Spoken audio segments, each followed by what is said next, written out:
Kapag may problema kayong mag-asawa, iwasang ungkatin ang nakaraan dahil pwede lang yang makadagdag sa hindi pagkakaunawaan. Iwasan din ang sumbatan dahil mas lalo lang lalalim at titindi ang awayan. Iwasang saktan ng pisikal ang asawa dahil kapag nangyari iyan ng isang beses, pwede yang maulit ng maulit. Iwasang ipaalam ang away sa social media dahil pwede yang magpalala ng sitwasyon. Lalo na't maraming chismoso't chismosa at sulsulero't sulsulera.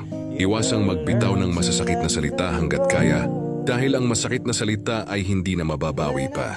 Iwasang magpa-comfort sa iba, baka imbis na maayos kayo ay mas maging magulo dahil natukso na sa iba.